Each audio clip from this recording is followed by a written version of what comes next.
আসসালামু আলাইকুম। যারা বাঙালির ঐতিহ্যের স্পেশাল সেমাই মেশিন দেখতে চান, তাদের জন্য আজকে আমাদের এই আয়োজনটা। তো যারা মেইনলি হচ্ছে প্রোডাক্টের সাথে কোনো প্রকার, বিশেষ করে কোয়ালিটি নিয়ে কোনো কম্প্রোমাইজ করতে চান না, তাদের জন্য আজকে আমাদের এই আয়োজনটা। এই সেমাই মেশিনগুলো অনেক মজবুত করে, অনেক শক্তিশালী করে বানানো হয়েছে। তো এখানে ২ সাইজ ২ টা সেমাই মেশিন রাখা হয়েছে। এটা হচ্ছে একটা ৯ সাইজ সেমাই মেশিন, আর এটা হচ্ছে একটা ১০ সাইজ সেমাই মেশিন। এগুলোর ওয়েট অনেক বেশি, যেমন এটার ওজন 1.7 কেজি প্লাস মাইনাস, আর এটার ওজন হচ্ছে ১.৫ কেজি প্লাস মাইনাস। এইটা আপনার একবার সংগ্রহে ২ থেকে ৩ প্রজন্ম অনায়াসে কিন্তু ব্যবহার করতে পারবে। আমি যদি দেখাই, এটার সেটআপটা খুবই ইজি। এখানে ৩ টা জাল রাখা আছে।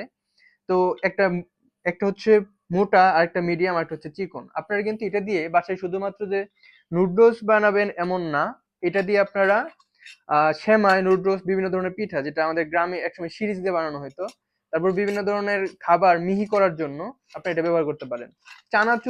চানাচুর বানানোর ক্ষেত্রে কিন্তু এটা খুবই মানে খুবই জনপ্রিয় একটা জিনিস।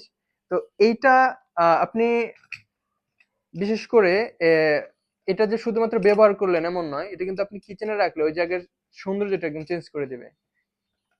তো এরকম ভাবে এটা পরবর্তীতে কোনো একটা অবজেক্টের সাথে সেট করে দিয়ে এদিক দিয়ে ময়দা দিলে, বা যেটা দিবেন আপনি পিঠা বানানোর ক্ষেত্রে পিঠা, তারপরে এটা এদিক দিয়ে ঘুরলে কিন্তু নিচ দিয়ে আপনার ওই কাঙ্ক্ষিত জিনিসটা বের হয়ে আসবে। তো যারা হচ্ছে এমন একটা প্রোডাক্ট চান যেটার কোয়ালিটি হবে বেস্ট, খুবই মজবুত হবে, যার কাজ হবে খুবই স্মুথ, তাদের জন্য আমাদের এই সেমাই মেশিন গুলো হতে পারে বেস্ট অপশন।